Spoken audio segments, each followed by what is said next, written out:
Hey, I'm not MAGA, don't scroll. Let's do a quick garden update and see where everything is at from last week. And then we're going to go over the process of hardening off plants, i.e. preparing them to be transported from inside to outside, and the best way to be successful in that process.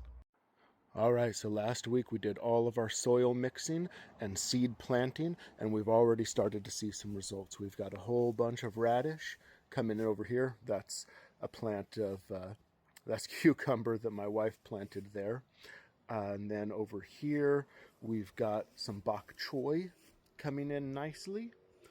Back here, we've got a mixture of microgreens, and those are all starting to come through real nice there. Over here, we've got several different types of lettuce that are starting to come in, and everything's looking real good. Now, checking in on the potatoes are doing absolutely amazing. I'm sure that's not really a surprise since potatoes are really my thing.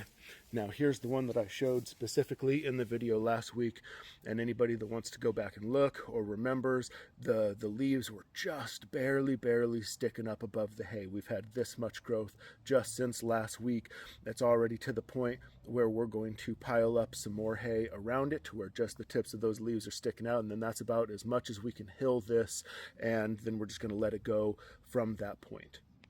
Now back over here into the old side of the garden, I've gone through and taken a mix of soil and amendments and done some top dressing, which is really just as simple as it sounds. I've taken just handfuls of the mix and gone through and sprinkled it primarily around the bases of these plants through here to rejuvenate them, give them a little bit of extra life. And then real quickly, I wanted to talk about the importance of this clover here and how it is so incredibly beneficial to what we're doing here and the growing process in general, because what it does is flowers year round, and because it flowers year round, it is constantly attracting pollinators.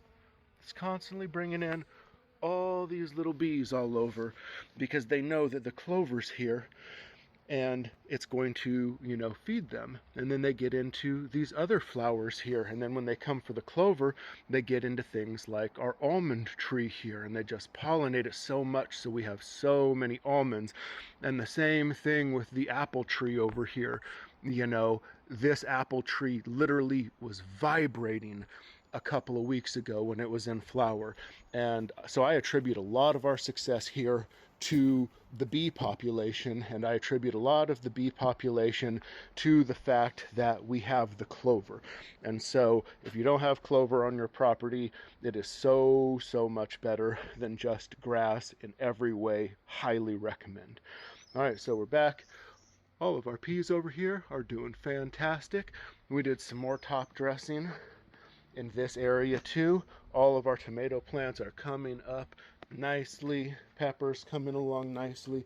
Everything over here is very happy, and all of it got some nice top dressing so that it can continue to thrive. And then we're going to harvest a lot of this lemon balm because my goodness, it's absolutely out of control.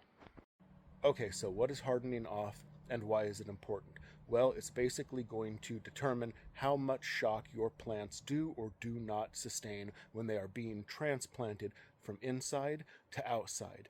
And so it's really just a method of giving them some acclimation in advance of being transplanted so that it's not a big shock to them. And so the way that I do it is I start plants indoors, completely climate controlled, ideal conditions for them, everything you could ask for. After that, I move them to the garage, which is an unconditioned space, and I keep them out there for about a week and let them acclimate to that. And then I'll spend 2 more weeks going through the process of acclimation before actually transplanting them to give them the best shot. And so after the garage, I'm just going to start bringing them out during the daytime. And when I bring them out during the daytime, if it gets a little bit cold, I'm going to let them stay out there and let it stay a little bit later every single day. And then I actually want to have them stay overnight before being transplanted for at least 3 to 5 days. And so once I even have them outside full time, I let them completely acclimate to the fluctuations in temperature that they haven't been used to because they've been in climate control, and get completely used to that before actually transplanting them, because that is going to give them the least amount of shock and ensure that after we've transplanted them, they're just going to take off and do their thing, and it's not going to be a stunted growth season.